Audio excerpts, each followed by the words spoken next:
you how to teach your puppy to do place with a collar and a leash. Let's go. Place, walk your pup up and name it. When your puppy gets on, I want your puppy to sit.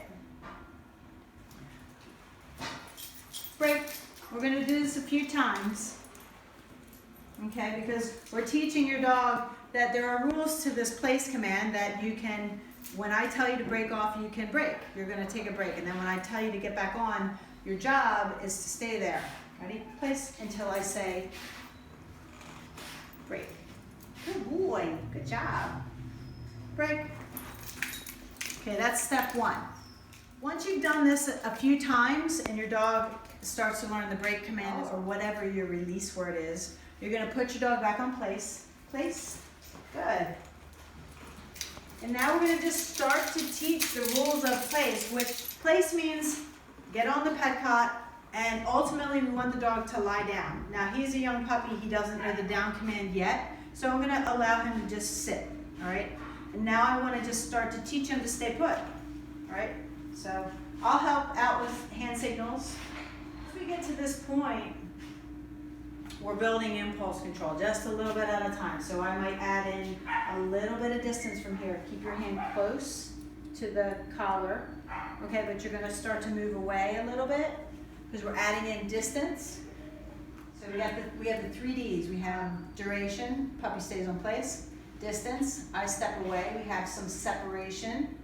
Okay, and then the next thing is distractions, the 3 Ds. So I'll add in a little distraction by moving around while the puppy stays on place. And I've also got this distance here. And now the puppy lies down because he's like mentally starting to get into a rhythm. Now I've dropped the leash, so I'm more than 6 feet away from my puppy now. And now I'll just do some slow moving around. Not that I would go zipping around, but slowly move to, maybe I'll open a door and I'll close it right away. Maybe I've got a vacuum over here and I just like push it. I don't turn it on, but I push it. Or if I've got a broom, take a broom. I'll come over, let's say I'm in the kitchen and this is the counter. I'll wiggle some bags around here. Good.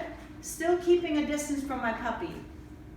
So now I've got my dog on place. I'm getting ready to put him on place with a back tie. Sit. Good boy. Okay, so back tie. You're always going to supervise your dog when they're on a back tie. So you're going to take the leash and clip it to the collar. Okay, so if your puppy steps off a place, he's going to get checked. Okay, he's going to check himself and he's going to be like, hey, I can't go anywhere. And you want to make sure that you're right there to help him and just going to guide him right back on the place if you need. Good boy. No. So right there. He's popped up. No. Step in. Give a little pop and release. That's a correction.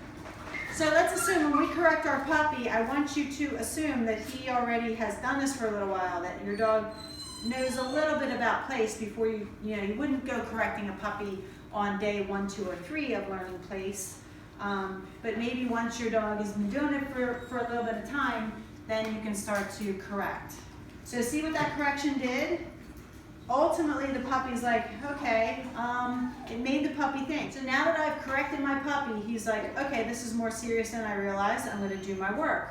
Now you can start to really freely move about the space that you're in. You are doing your own thing, but you are still supervising your puppy because we're dealing with a toddler here. So we can't leave him too unattended, but you can start to maybe make dinner, or if you're doing your work, you parallel work with your puppy. You have distance away, you're at your desk and you're working, but you can sort of see what your puppy's up to. Are they chewing on the pet cot? Are they chewing on the leash? Are they off of place? Because if that happens, you need to go over, physically get your puppy and put them back on place, okay? And this is where the corrections come in. So corrections teach the dog, when you get off of place, there's a consequence, and it's going to be a leash pop. You can bonk your puppy, okay? So just pop, consequence. There has to be a consequence at some point. If your puppy understands place a little bit, and they start to defy you, or they start to get distracted, the correction does not have to be overwhelming, but it does have to make the puppy realize there is a consequence to this, it's unpleasant, so I better just get back to the business of doing my work. That's it.